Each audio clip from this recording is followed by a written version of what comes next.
கர்த்தருடைய நாமம் மகிமைப்படுவதாக. இந்த நாளிலும் கூட இந்த வேத பாட வகுப்புக்கு வருகை தந்திருக்கின்றதான உங்கள் யாவரையும் ஆண்டவராகிய இயேசுவின் இன்ப நாமத்தினாலே நான் வாழ்த்தி நான் வரவேற்கிறேன். நாளைய தினத்தில் 3 நாள் உபவாச கொடுகையின் கடைசி நாள். நம்முடைய புதிய ஆலயத்தில் காலை 10 மணிக்கு ஆராதனைகள் ஆரம்பமாகும். நீங்கள் அறிந்திருக்கப்படி வாகன வசதிகள் உங்களுக்கு செய்யப்படும். எனவே முடிந்த எல்லா கர்த்தருடைய பிள்ளைகளும் அதில் பங்கு பெறும்படியாய் நீங்கள் அழைக்கப்படுகிறீர்கள். அல்லேலூயா.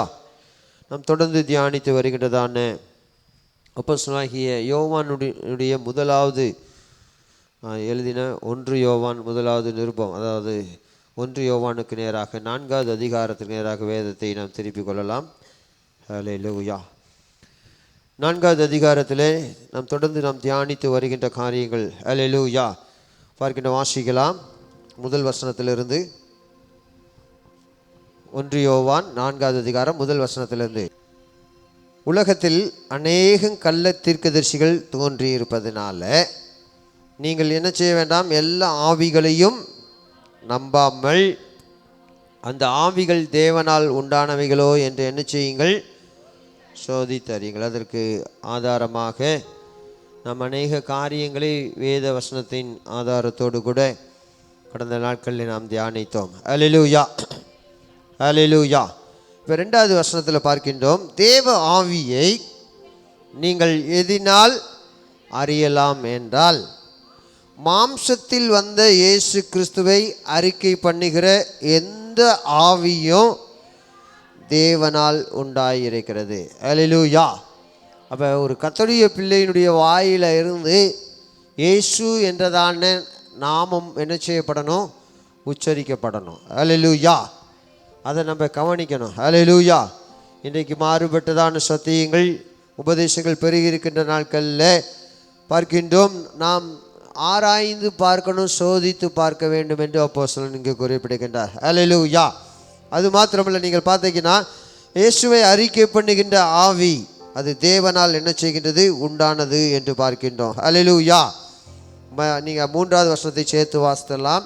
மாம்சத்தில் வந்த இயேசு கிறிஸ்துவை அறிக்கை பண்ணாத எந்த ஆவியும், இப்போ பாருங்கள், தேவனால் உண்டான ஆவி எது, தேவனால் உண்டாகாத ஆவி எது என்பதை நம்ம தான் என்ன செய்யணும், கண்டுபிடிக்கணும். அல்லேலூயா.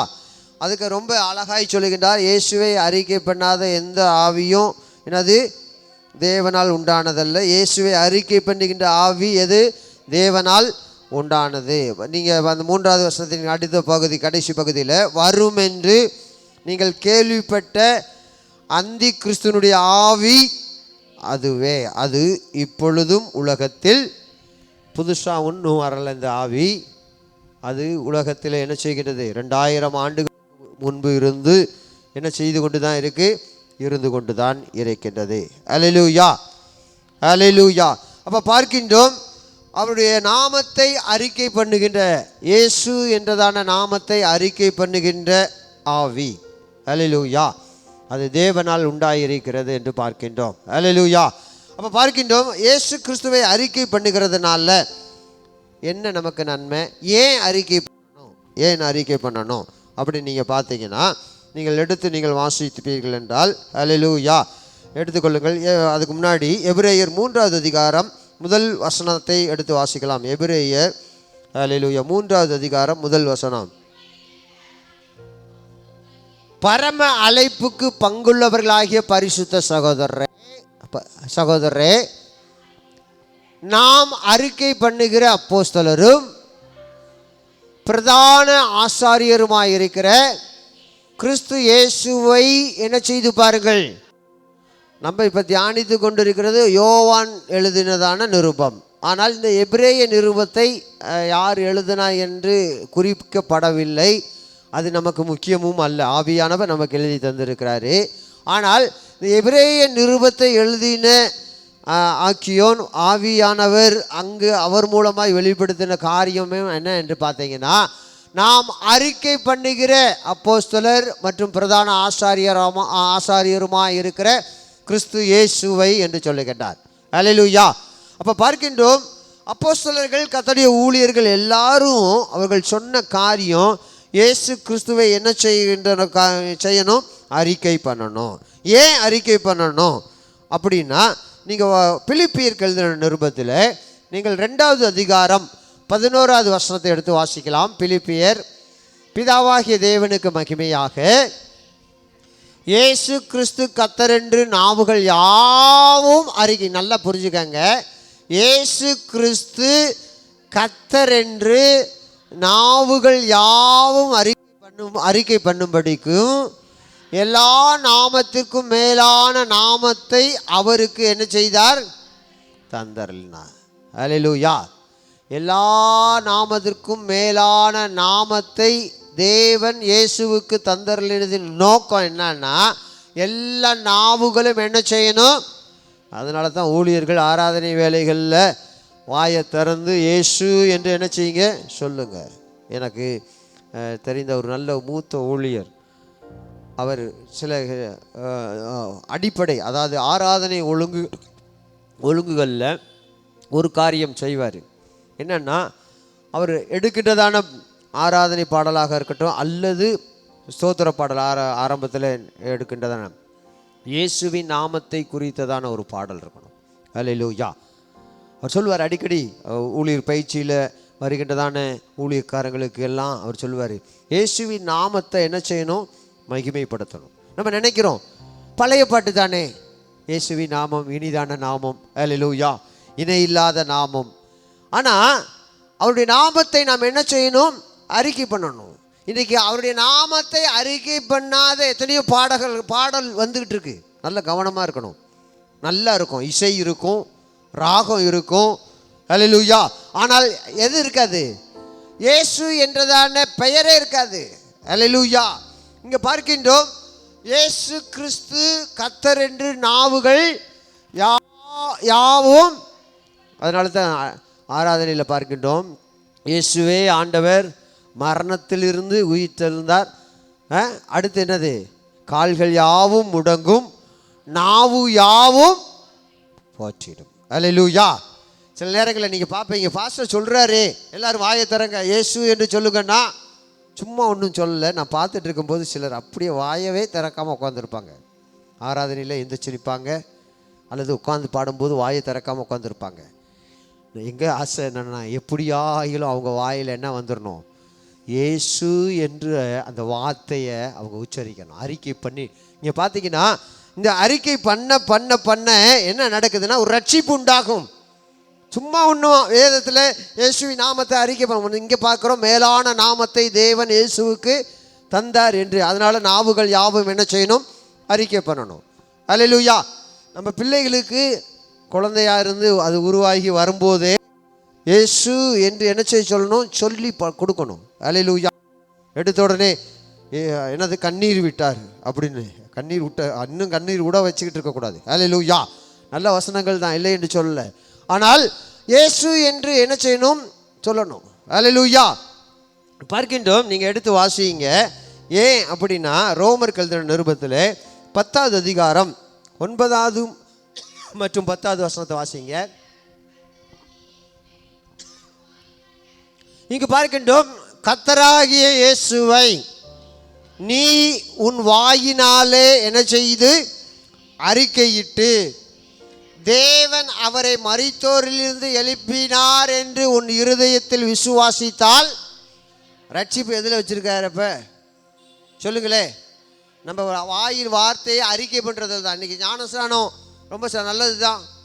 வேதத்தில் சொல்லப்பட்டிருக்கு, மனம் திரும்புகிற ஒரு பாவி நிமித்தம் பரலோகத்திலே மிகுந்த சந்தோஷம். அதுக்காக வாயில் இயேசு என்றதான நாமத்தை உச்சரிக்காமல் கொண்டு போய் என்ன சொல்கிறதில்ல?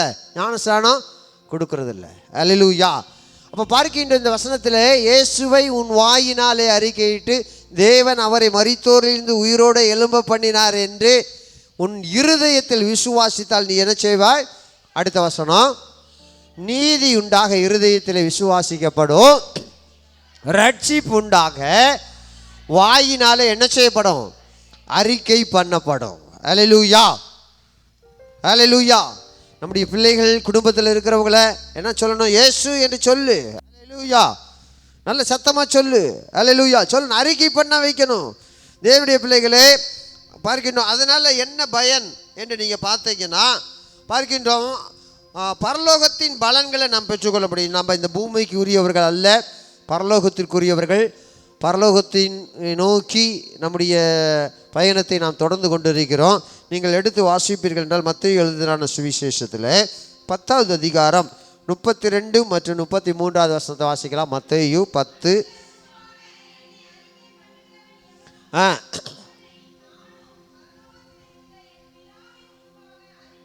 இது எங்கே நடக்கிற காரியம்?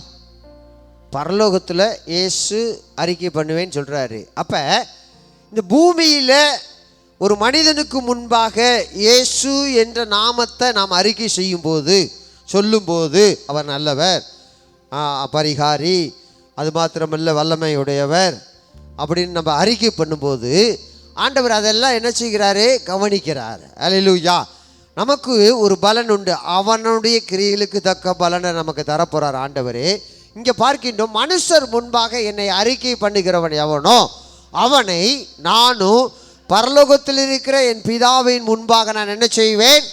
அப்போ பார்க்கின்றோம், அறிக்கை பண்ணுகிறதுனால பரலோகத்தின் பலனை நாம் என்ன செய்கின்றோம் என்றால் பெற்றுக்கொள்கின்றோம். அல்லேலூயா.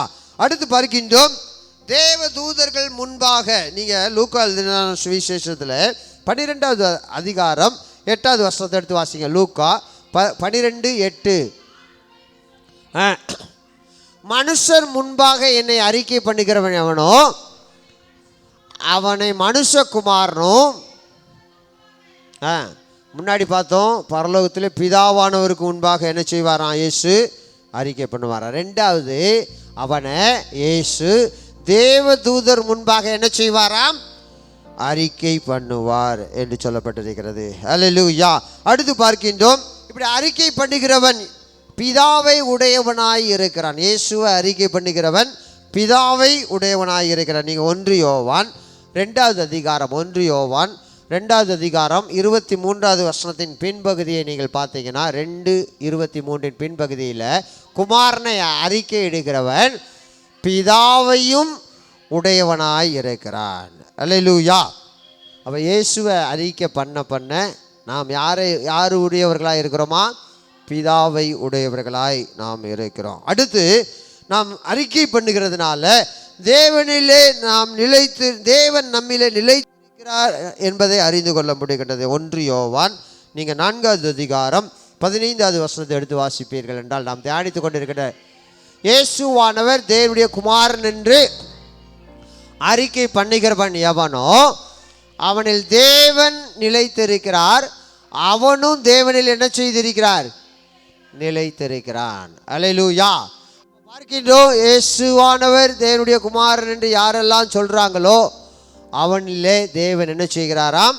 நிலைத்திருக்கிறார். அவனும் தேவனிலே என்ன செய்கின்றான்? நிலைத்திருக்கின்றான் என்பதாக பார்க்கிறோம். அல்லேலூயா. அப்போ பார்க்கின்றோம், இதெல்லாம் என்னென்னா அறிக்கை பண்ணுகிற காரியம். நம்ம தியானித்து கொண்டிருக்கிறதான இந்த 4வது அதிகாரத்தில் அறிக்கை பண்ணுகிறதை குறித்தும் அறிக்கை பண்ணாததை குறித்தும் ரொம்ப அருமையாய் அப்போஸ்தலனாகிய யோவான் குறிப்பிடுகிறதை குறித்து நாம் பார்க்கின்றோம். இப்போ நீங்கள் பார்த்தீங்கன்னா அறிக்கை பண்ணாத காரியம், நீங்கள் 2 யோவான் 1வது அதிகாரம் 7வது வசனத்துக்கு நேராக வாங்க. 2 யோவான். மாம்சத்தில் வந்த இயேசு கிறிஸ்துவை அறிக்கை பண்ணாத அநேக வஞ்சகர் உலகத்திலே தோன்றி இருக்கிறாங்க. இயேசுவை அறிக்கை பண்ணாத அநேக வஞ்சகர். அறிக்கை பண்ணாதவங்களுக்கு அங்கே ஒரு அடையாளம் கொடுக்கப்படுது. பெயர் என்னது? வஞ்சகர். உலகத்தில் என்ன செய்திருக்கிறார்கள்? தோன்றி இருக்கிறார்கள். இப்படிப்பட்டவனே வஞ்சகனும் அந்தி கிறிஸ்துவுமாய் இருக்கிறான். அந்தி கிறிஸ்துனா வேற யாரும் இல்லை, இயேசுவை அறிக்கை பண்ணாதவன். அல்லேலூயா. இயேசு தேவனுடைய குமாரன் என்று விசுவாசியாதவன், அவன் தான் யாரு? அந்தி கிறிஸ்து. அல்லேலூயா. அப்போ பார்க்கின்றோம், தொடர்ந்து பார்க்கின்றோம் இந்த அந்தி கிறிஸ்து யார் என்பதை நம்ம ஏற்கனவே 1 பேதுரு 2 பேதுரு எல்லாம் நம்ம தியானித்தோம். அதில் ரொம்ப அருமையாய் அப்போஸ்தலனாகிய பேதுரு சொல்லுகின்றார். நீங்கள் 2 பேதுரு 2வது அதிகாரம் முதல் 3 வசனங்களை எடுத்து நீங்கள் வாசித்தீங்கன்னா, கள்ள தீர்க்கதரிசிகளும் ஜனங்களுக்குள்ளே என்ன செய்தார்கள்? இருந்தார்கள். அப்படியே உங்களுக்குள்ளும் கள்ள போதகர்கள் வருவார்கள், அப்படி சொல்ல இருப்பார்கள். கள்ள தீர்க்கதரிசிக ஜனங்களுக்குள்ள இருந்தாங்க. அது போலவே நமக்குள்ளும் கள்ள போதகர்கள் என்ன செய்வார்கள்? இருப்பார்கள். அவர்கள் கேட்டுக்கேதுவான வேத பொருட்களை எப்படி தந்திரமா, எப்படி ஆதியாகமத்தில் 3வது அதிகாரத்தில் சர்ப்பமானது தந்திரமாய் ஏவாளை வஞ்சித்தது போல இந்த கள்ள தீர்க்கதரிசிகளும் கள்ள போதகர்களும் கள்ள உபதேசத்தை டைரக்டாக கொண்டு வர மாட்டாங்க. எப்படி கொண்டு வருவாங்க? தந்திரமாய் நுழைய பண்ணி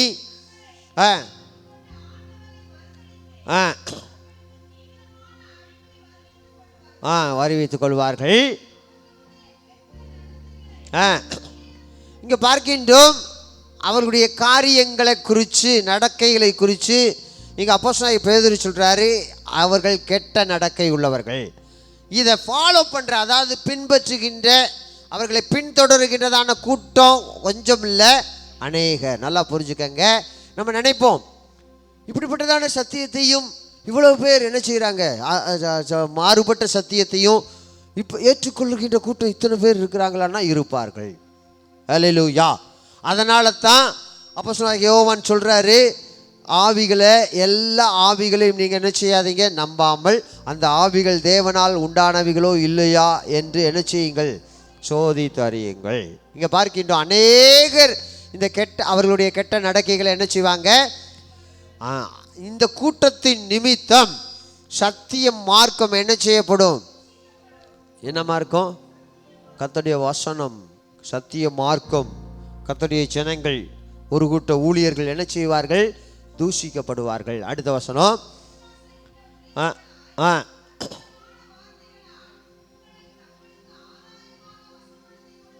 பார்க்கின்ற எத்தனை, இந்த 3 வசனங்களுக்குள்ள தந்திரமான இந்த வார்த்தை எத்தனை முறை வந்துருச்சு? 2 முறை வந்துருச்சு. முதல் வசனத்திலையும் வந்துச்சு, 3வது வசனத்திலையும். தந்திரமான வார்த்தைகளால் உங்களை அவர்களுக்கு ஆதாயமாக வசப்படுத்திக் கொள்வார்கள். அல்லேலூயா. அவர்களுக்கு உரிய அழிவை குறித்து சொல்லப்பட்டிருக்கு. பூர்வ காலம் முதல் அவர்களுக்கு விதிக்கப்பட்ட ஆக்கினை அயர்ந்திராது, அவர்களுடைய அழிவு என்ன செய்யாது? உறங்காது என்று பார்க்கிறோம். அல்லேலூயா.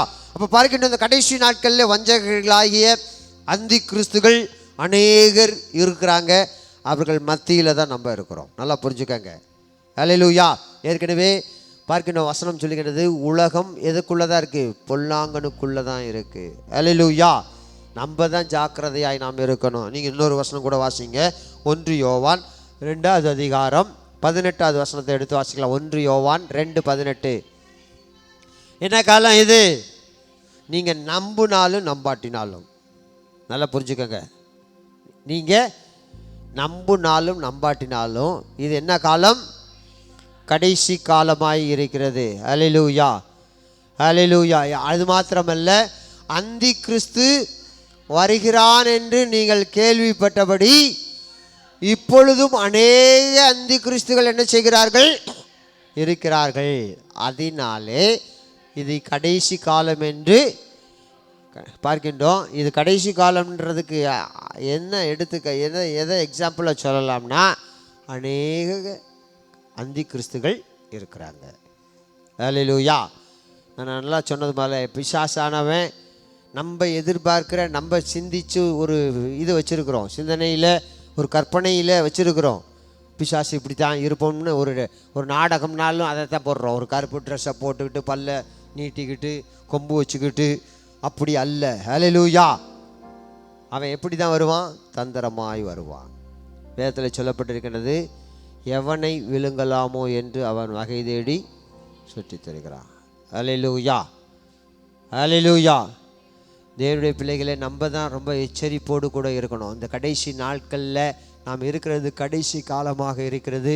அநேக அந்தி கிறிஸ்துகள் நம்மோடு கூட தான் இருக்கிறாங்க, நம்மளை சுற்றி இருக்கிறாங்க. அல்லேலூயா. பார்க்கின்றோம். எபிரேய வாக்கியம் சொல்கிறாரு பார்த்தீங்களா?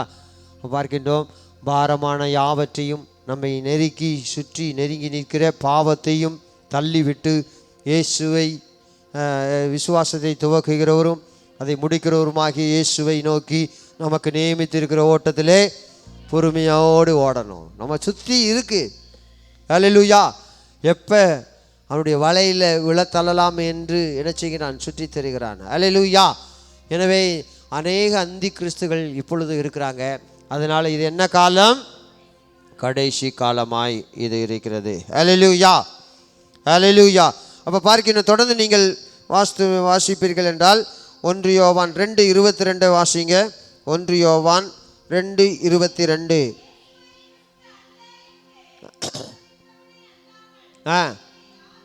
அப்போ என் பார்க்கின்றோம், பிதாவையும் குமாரனையும் மறுதலிக்கிறவனே யாரு? அந்தி கிறிஸ்து. அல்லேலூயா. அப்போ பார்க்கின்றோம், இயேசுவை கிறிஸ்து அல்ல என்று மறுதலிக்கிற கூட்டம் வரும். அல்லேலூயா. இன்னைக்கு நீங்கள் பார்த்தீங்கன்னா, நீங்கள் இயேசு பிறந்த மண் என்று சொல்லப்படுகின்ற எருசலேமில் இருக்கின்ற யூதர்களில் ஒரு கூட்டத்தார் இன்னும் இயேசுவை என்னென்னு ஏற்கலைன்னா மேசியா என்று ஏற்றுக்கொள்ளலை. அல்லேலூயா. அவங்க இன்னைக்கு வரைக்கும் மேசியா என்ன செய்ய போகிறார், இனிமேல் தான் வரப்போகிறார் என்று அவர்கள் என்ன செஞ்சிட்ருக்கிறாங்க? நம்பிக்கிட்டு இருக்கிறாங்க. அங்கே புலம்பலின் சுவர் ஒன்று இருக்குது. அல்லேலூயா. அதில் நீங்கள் பார்த்தீங்கன்னா நிறைய இப்போ நாட்கள் ஆக ஆக ஆக ஓட்டை விழுந்துருச்சு. நிறைய சின்ன சின்ன கேப்புகளாக இருக்குது.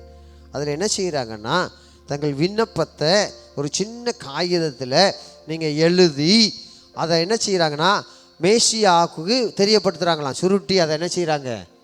சொறி வைக்கிறாங்க. நீங்கள் வீட்டுக்கு போன பிறகு நீங்கள் யூடியூப்பில் வீப்பிங் வால் என்று நீங்கள் போட்டு பார்த்தீங்கன்னா அந்த வால் வரும். அதை ஜூம் பண்ணி பார்த்தீங்கன்னா இந்த காட்சிகள் எல்லாத்தையும் நீங்கள் பார்க்கலாம். இதை அடிக்கடி என்ன செய்கிறாங்கன்னா, அங்கே நல்ல வருமானம் இதை வச்சு சுற்றுலா தலமாக இருக்கிறதுனால, இப்போ குண்டு வீசி தாக்குதல் நடந்துட்டு இருக்கிறதுனால யாரும் போக முடியல.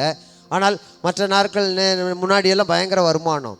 அதை என்ன செய்வாங்கன்னா, சொருகிறதுக்கு இடம் இல்லாமல் ஃபில் ஆகிடுச்சுன்னா அந்த கவர்மெண்ட்டே என்ன செஞ்சிடும், போய் எல்லாத்தையும் ரிமூவ் பண்ணி குப்பைக்கு போயிடும். பழையபடி போய் என்ன செஞ்சிட்ருக்கிறாங்க, சொறி வைக்கிற கூட்டம் வந்துக்கிட்டே தான் இருக்கும். அல்லேலூயா. இன்றைக்கு வரைக்கும் நம்ம வாசிக்கிறோம் பார்த்தீங்களா, இயேசுவை கிறிஸ்து அல்ல என்று மறுதலிக்கிறவனே அல்லாமல் இன்றைக்கு அவருடைய யூத குலத்தில் பிறந்தவர்களும் இன்னும் அவர் இரட்சகர் என்று என்ன செய்யலை, ஏற்றுக்கொள்ள முடியல. அல்லேலூயா. அப்போ தேவனுடைய பிள்ளைகளாகிய நமக்கு கர்த்தர் கொடுத்ததான பெரிதான ஸ்லாக்கியம். அல்லேலூயா. புறச்சாதிகளாகிய நாம் ரட்சிக்கப்படும்படிக்கு, கர்த்தரை அறிந்து கொள்ளும்படிக்கு, கர்த்தரிடத்திலிருந்து இரக்கத்தை பெற்றுக்கொள்ளும்படிக்கு கர்த்தர் எனக்கும் உங்களுக்கு கிருபை பாராட்டி இருக்கிறார். அல்லேலூயா. அப்போ பார்க்கின்றோம், தொடர்ந்து நீங்கள் வாசிப்பீர்கள் என்றால், இன்னைக்கு ஒரு கூட்டம் இருக்கிறாங்க, விசுவாசிப்பாங்க, ஆனால் அவங்க வாயிலனால என்ன செய்ய மாட்டாங்கன்னா அறிக்கை பண்ண மாட்டாங்க. எடுத்து நீங்கள் வாசிப்பீர்கள் என்ற யோவான் 12வது அதிகாரம் 42வது வசனத்துக்கு நேராக வேதத்தை திருப்பிக் கொள்ளலாம். யோவான் 12:42. இயேசு இந்த உலகத்தில் இருந்த நாட்களில் முக்கியமான அரசு அதிகாரிகளில் அநேகர் அவரிடத்தில், இயேசுவின் இடத்தில் என்ன வச்சாங்க? விசுவாசம் வச்சாங்க. நல்லா புரிஞ்சுக்கங்க. அல்லேலூயா. இயேசுவின் இடத்துல அதிகாரிகள் என்ன வைத்தார்கள்? விசுவாசம் வைத்தார்கள். அப்படி இருந்தும் ஜெப ஆலயத்துக்கு புறம்பாக்கப்படாதபடி பரிசேய நிமித்தம் அதை அறிக்கை பண்ணாதிருந்தார்கள். ஆண்டவர் என்ன செய்யல? அறிக்கை பண்ணல. பண்ணா என்ன போயிடும்? என்ன போயிடும்? வேலை போயிடும். அல்லேலூயா. அப்ப தங்களுடைய வேலையை காத்து கொள்வதற்காக, இம்மைக்குரிய ஆசீர்வாதத்திற்காக, நன்மைக்காக, பலனுக்காக அந்த அதிகாரிகள் விசுவாசம் வைத்தாங்க இயேசு மேல. ஆனால் என்ன செய்யல? அறிக்கை பண்ணல. நேற்றைய தினத்தில் நானும் பாஸ்டர் அம்மாவும் ஒரு கர்த்தருடைய பிள்ளையோடு நீண்ட நேரமாய் பல்வேறு காரியங்களை குறித்து, ஊழிய காரியங்கள் எல்லாத்தையும் குறித்து பேசிக்கிட்டே இருந்தோம்.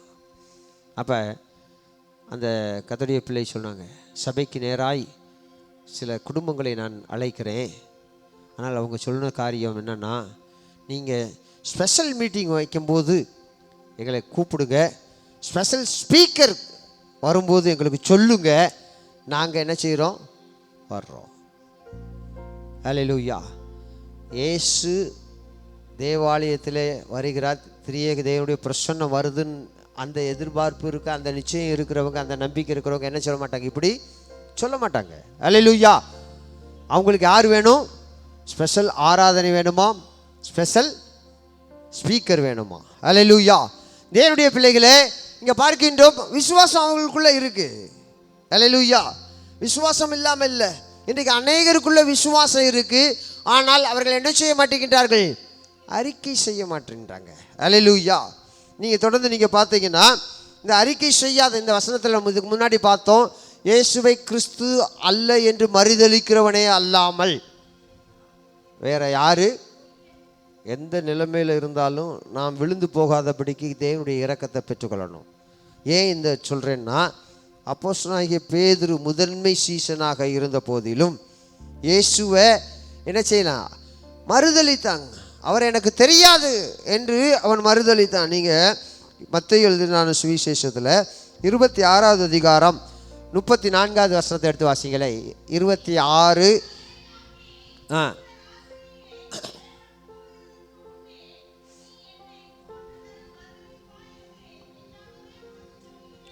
இங்கே ஆண்டவர் சொல்கிறாரு, என்ன சொல்கிறாரு? இன்னைக்கு ராத்திரி சேவல் கூவுகிறதுக்கு முன்னே நீ என்ன செய்வாய்? 3 தரம் என்ன செய்வாய்? அந்த சம்பவம் எல்லாம் ஆண்டவரே என்ன சொன்னார் இவர்? உண்மை நான் மறுதளிக்க மாட்டேன் ஆண்டவரே. ஜெயிலில் போட வேண்டிய சூழ்நிலை இருந்தாலும் சரி, அல்லது என்ன உயிர் போக வேண்டியதாக இருந்தாலும் சரி, நான் என்ன செய்ய மாட்டேன்? மறுதளிக்க மாட்டேன். இப்போ நீங்கள் வாசிங்க 69வது வசனம் அதே அதிகாரத்தில்.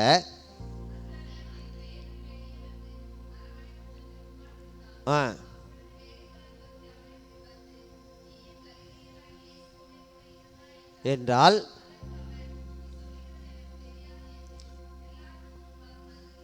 இப்போ இயேசுவை என்ன செய்ய முடியல பேதுருவால்?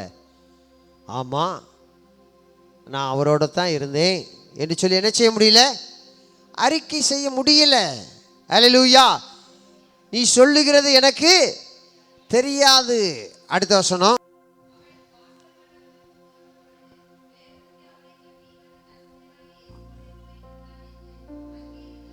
சொன்னான்.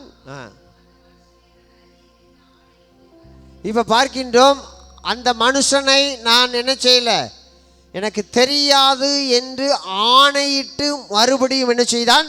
மறுதலித்தான். இப்ப அடுத்த வசனம்.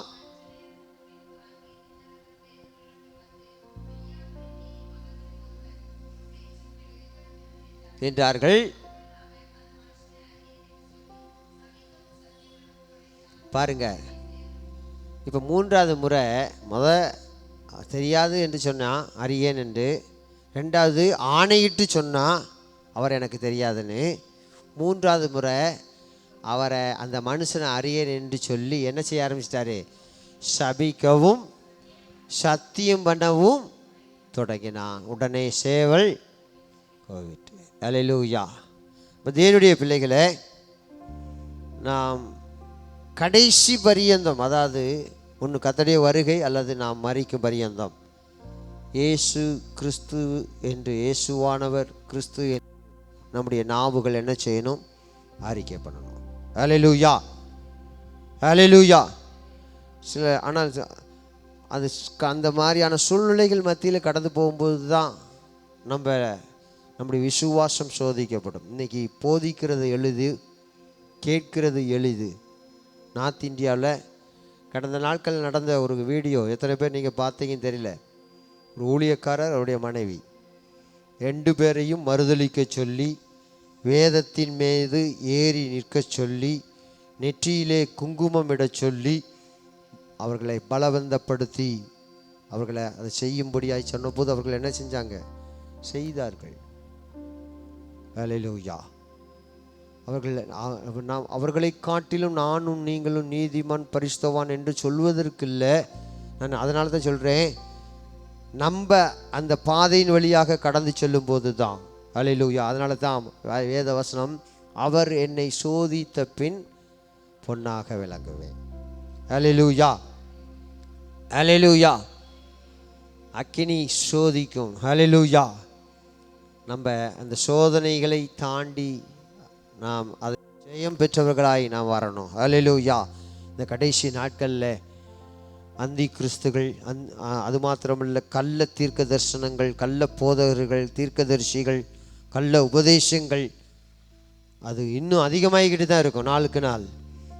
நானும் நீங்களும் அப்போஸ்தலனாகிய யோவான் சொன்னது போல அல்லேலூயா பார்க்கின்றோம். தேவ ஆவியை நாம் அறிந்து கொள்ளணும்னா மாம்சத்தில் வந்த இயேசு கிறிஸ்துவை அறிக்கை பண்ணுகிற எந்த ஆவியும் அது தேவனால் உண்டாயிருக்கிறது.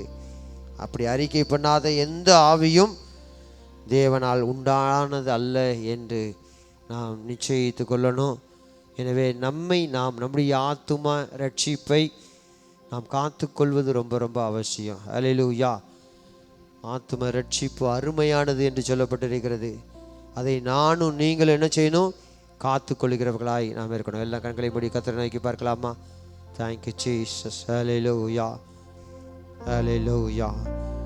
ஆண்டவர் வரும்போது அல்லேலூயா அல்லேலூயா கரைதிரையற்ற அல்லேலூயா மனவாட்டியாய் இருக்கும்படியாகத்தான் ஆண்டவர் விரும்புகிறார். அல்லேலூயா. எபேசியர்கள் நிருபத்தில் ஆண்டவர் அப்போஸ்தலனாகிய பவுல் மூலமாய் அதைத்தான் குறிப்பிடுகின்றார். அல்லேலூயா. Thank you Jesus. அல்லேலூயா அல்லேலூயா. ஆண்டவரே மே துதிக்கிறோமே ஸ்தோத்திரிக்கிறோம்ப்பா. அல்லேலூயா அல்லேலூயா. நன்றி நன்றி நன்றி. ஆண்டவர்கிட்ட கேளுங்க, ஆண்டவரே நான் எல்லா ஆவிகளையும் நம்பிடக்கூடாது ஆண்டவரே. அல்லேலூயா. எனக்கு கிருபை தாங்க ஆண்டவரே. அல்லேலூயா அல்லேலூயா. தேவனால் உண்டான ஆவி இது. இவர் தேவனுடைய மனுஷன். அல்லேலூயா. இவருடைய உபதேசம் சத்தியம் என்று அறிந்து கொள்ளணும் ஆண்டவரே. அல்லேலூயா. Thank you Jesus. அல்லேலூயா அல்லேலூயா. நன்றி நன்றி ஆண்டவரே. அல்லேலூயா. எங்கள் நல்ல தகப்பனே நன்றியோடு துதிக்கிறோமே ஸ்தோத்திரிக்கிறோம். இதனால் கர்த்தருடைய ஆவியானவர் எங்களுக்கு கற்றுத்தந்ததான சத்தியத்திற்காக நன்றி செலுத்துகிற கதாவே. ஆண்டவரே மே துதிக்கிறோம், மே ஸ்தோத்திரிக்கிறோம்.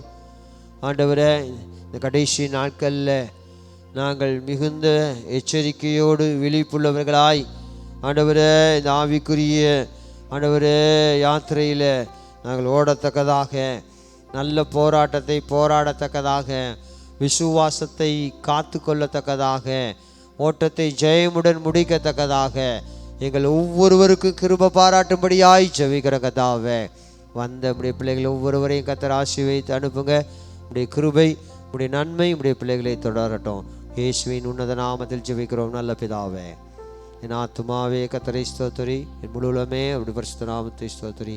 என் ஆத்துமாவே கர்த்தரை ஸ்தோத்திரி, கர்த்தர் செய்த சகல உபகாரங்களையும் மறவாதே. ஆமென்.